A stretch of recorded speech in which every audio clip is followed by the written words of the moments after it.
各位網友吉祥，我係寶善。上一次第一集播出之後呢，收到好多網友嘅留言，話聽完之後好感動。但係我想講，並唔係因為我講得好，而係因為大家都喺生活入邊係一個有心人。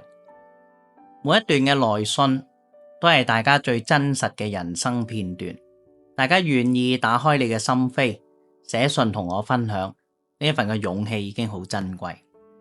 呢個節目嘅宗旨其實好簡單，希望透過大家匿名嘅來信，將你心入邊嘅困難講出嚟，再分享俾更多有相似經歷嘅人。當你聽到別人嘅故事，你可能會發現，原來唔係得我一個人咁孤單。當你寫低自己嘅心聲，亦可能會幫到另一個素未謀面嘅人。呢個節目係比較煩惱、有委屈、有啲嘢唔知可以同邊個講嘅你。每一封信背後都藏住一段人生，有時係傷心，有時係無力，有時只係一份靜靜咁樣想俾人聽見嘅心聲。如果你都有想講嘅故事，想講出嚟嘅感受，或者對人生有迷茫、疑惑、彷徨，都可以寫信俾我。你來信我回應，你有煩惱我嚟陪你。Hello，各位網友吉祥，大家吉祥。咁係啦，嚟到今日啦。今日咧，我哋嘅開場咧有一句說話同大家共勉，就係眾生皆有苦，但願我哋喺彼此嘅故事入邊能夠找到一點光。咁呢個就係今日我哋承接住之前嘅節目咧，咁同大家講呢一樣嘢。咁我哋第一封信，麻煩我哋嘅小編讀出我哋第一封信。寶善老師你好，其實我亦都想寫呢一封信，但係我嘅心情一路都未平復，直到最近，我覺得自己真係放低咗，先至咁提筆。喺疫情嗰幾年，我爸爸突然之間病重，因為封關同埋醫院嘅限制，所以連最後一面都見唔到。嗰陣時我好自責，日日係咁喊，仲時不時都夢見到爸爸。喺夢入面，佢嘅表情好嚴肅，淨係企喺度咁望住我，冇講一句說話。而每次夢醒，我心入面都好似俾刀割咁，覺得自己係一個不孝女。直到有一晚，無意中睇到 YouTube， 見到老師直播唱歌，心入面就諗，喺呢個咁唔開心嘅疫情，終於有翻少少嘅娛樂。之後就開始訂閱老師，發現原來老師仲會講好多生活嘅智慧同埋佛法。當時候，我覺得自己心入面好似有翻少少嘅溫暖。好似有人終於聽到我心入面嗰份嘅痛，之後就開始跟住老師去念誦千座行啦、地藏經，同埋好彩老師有得代燒呢個祖先衣包，可以俾我哋呢啲唔喺香港住嘅人都可以做到呢一樣嘢。直到有一日喺半夢半醒之間，我再次見到爸爸，咁但係呢次唔同，佢面上面帶住微笑，仲同我揮揮手。轉身之後，身邊竟然多咗一尊地藏菩薩，同佢一路行前，一路行遠。喺嗰一刻，我喊濕晒成個枕頭，但係個心好平和，好似終於都鬆咗一口氣。由嗰日開始，我就冇再夢到爸爸。我知道佢已經安樂，唔再心掛住我，所以我都好感謝老師，因為如果冇嗰陣時你嘅分享，我可能而家仲困喺悲傷入面走唔出嚟。多謝你俾我方向，俾我依靠，令我可以重新學識點樣放下同埋釋懷，感恩。謝呢個網友嘅來信啊！因為喺疫情期間咧，其實有好多人咧都見唔到自己屋企人嘅最後一面嘅呢一樣嘢咧係一件好慘、好心噏嘅一件事嚟嘅咁就疫情嗰幾年咧，其實好多人同你一樣係嘛，都係孭住一個沉重嘅遺憾啦。即係譬如好似我婆婆走咗，我阿媽都見唔到佢最後一面一樣，因為今日死，聽日就要燒咗條屍咯嚇。即係最痛嘅唔係死亡嘅本身，而係最後一面都見唔到。因為嗰個見唔到，就真係以後都見唔到喎。呢個係我喺幾多年前咧，好多年前我都唔記得咗啦。即係我阿契媽走嘅時候咧，佢個女咧係最後喺鑽石山嗰個火葬場嗰度，跟住咧就撳個掣嘅，跟住撳咗個紅色掣咧，咁就會見住個棺材咧，跟住咁樣送入去嗰度啊，跟住咧就火化啦，就睇住佢着火。咁啊冇，即係你喺撳嗰個掣嗰一剎那咧，你就真係知道，哇！真係見唔到咯，完咯，真係冇咯，唔會話再見，遲啲見，冇咯，冇得見啦。咁即係嗰一剎那，即係呢個人喺呢個世界上就消失咗啦嚇。咁所以係一件即係嗰個心情，我係好明白。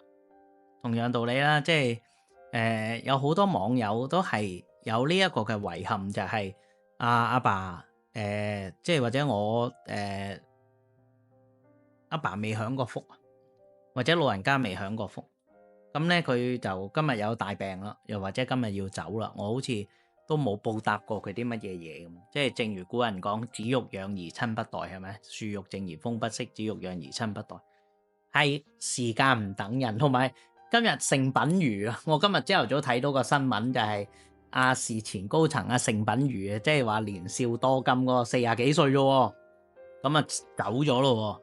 咁所以即係老人家成日講莫待老來方學佛，孤墳都是少年人啊嘛。你唔知你有冇機會變老啊？呢個先至係最大鑊嘅一件事，即係唔好等。有時有啲嘢呢，我細個都有呢個遺憾嘅，即係我阿爺啊。其實我同我阿爺關係幾好啊，但係呢，只要呢我嗰陣時我好細個啦，小學啦。咁只要我搭2個鐘頭車呢，我就可以去見我阿爺噶咯。咁但係個問題就係，即係因為搭嗰2個鐘頭車對於一個小學生嚟講，其實係一件好困難嘅事啊。咁我都係好感恩我個小學老師。我小學老師呢，即係我同我小學老師講我想去見我阿爺。咁跟住呢，有一個禮拜六定唔知禮拜日呢，我個小學老師呢就帶我坐咗2個鐘頭巴士去見我阿爺。哇！即係咁好嘅老師，真係不得了啊！呢個老師真係我好感恩佢嚇。咁佢仲帶我去見我阿爺，我阿爺仲見到我老師一次添我小學老師。咁所以就係好感恩，好感恩我呢個老師，即係成日都遇到啲好老師。我呢一生人真係一件好感恩嘅事。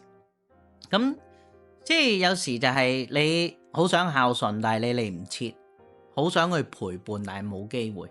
呢個痛咧，真係會係喺個心入邊。當你午夜夢回瞓唔着嘅時候咧，就會出現所以我好理解，亦都好明白。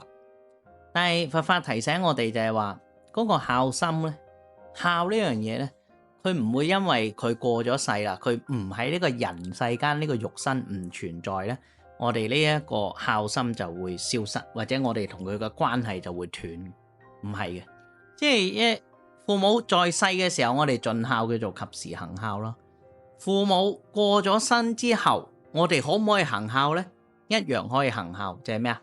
為佢誦經啦、修福啦，亦都係孝。譬如以父母嘅名義去做一個慈善基金啦，係咪？好多都係咁啦，係咪？嘅啲名人就會咁做咯。咁我哋唔係名人，我哋嘅能力有所限，咁點呢？攞佢嘅名義去捐東華三院啦。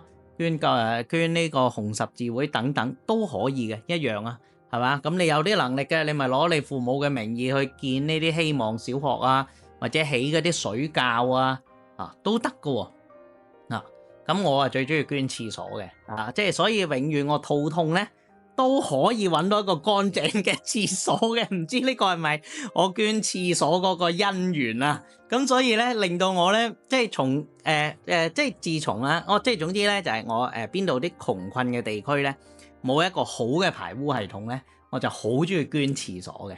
即係由我有20歲左右開始咧，我就捐好多個廁所。咁所以咧，呢個因緣咧就導致我咧永遠肚痛嘅時候都揾到一個乾淨嘅廁所。咁呢個係一件好感恩嘅事嚟嘅。咁啱啱你又講啦，即係呢位網友佢寫信嚟講，佢話佢誦地藏經啦、念千座行啦，甚至係附薦啦，佢嘅祖先啦、燒衣包啦，其實呢啲就係追思嘅孝咯，即係唔係人死咗之後就冇嘢可以做到，一樣可以做到，係咪啊？即係地藏經講啊嘛，即係你若能為父母乃至眷屬命終之後設齋供養，係咪啊？即係設供修福你一樣可以存亡獲利，係咪啊？呢個1/7就係亡者，6/7就呢個在生嘅人佢有呢個所以叫陽樂就陰安啊嘛，就係呢一樣嘢啦。所以當你去念地藏經、念千座行，甚至你做呢個衣包，你附薦咗之後，你由最初第一次發夢夢到佢就係木口木面嘅，表情嚴肅嘅，跟住你做完念咗經之後慢慢你見到佢好寬容，甚至突然間你見到佢身邊有個地藏菩薩喺度，咁呢個咪就係話俾你聽，佢真係收到啦，佢收到你嘅孝心，唔係收到個衣包咁簡單，係你念經嘅時候，你為佢設供修福，你為佢做善事嘅時候，有呢個功德，有呢個利益喺呢一度嚇。咁前排咧，山西太原咧有一段短片啊，就感動咗好多人。咁咧拍攝者咧，佢就邀請咗一個做建築嘅安大爺咧，就挑戰啊1957年嘅高考作文題叫做《我的母親》。咁呢個做建築嘅即係呢個安大爺都係啲冇咩文化嘅人啦，係咪啊？即係唔係啲讀大學嘅啦，都係一啲勞工嘅階層啦。咁佢60幾歲就寫咗個3-4個鐘頭，就寫呢篇作文叫做《我的母親》。咁篇文章最後有幾段說話，佢話嗱，我喺呢度同大家分享。佢話佢寫乜嘢咧？呢個安大爺佢就寫佢話墳頭上的草青了又黃，黃了又青，就像我的念想一樣，一年年總也斷不了。我已經當了爸爸，又當了爺爺，但我已經30多年沒叫過媽媽了。我想着等那天我抗不動水泥了，就回村裏挨着那堆土躺下，沒準那時候我再叫媽媽，她就能聽見。哇！你睇下中國人呢，即係中國人其實係一個好有感情嘅民族嚟，係好有感情。咁即係呢幾句說話係好樸實無華，但係當你細細去 depth 你去品味嘅時候，你真係睇完一次，你即刻自己你會有啲哽咽，係嘛？你真係會流眼淚，因為佢唔係一個有好靚嘅文字嘅修飾，而係嗰種最樸實嘅嗰種感情喺嗰度即係嗰種思念，係咪？即係人哋講話，你媽媽仲喺在生嘅時候，你仲有家可回啊嘛。當你父母走咗嘅時候，我就係一個孤兒啦。所以呢個係一個好真實嘅一番說話。當你父母仲喺度嘅時候，你仲有一個家你可以翻去。但係當你父母唔喺度嘅時候，你就係一個孤兒嗰種子欲養而親不待嘅痛，就係無論你係乜嘢嘅身份，你係高低都好，都係一樣咁真實所以想同你講就係話，你爸爸唔係要你一世嘅眼淚，而係要你安心。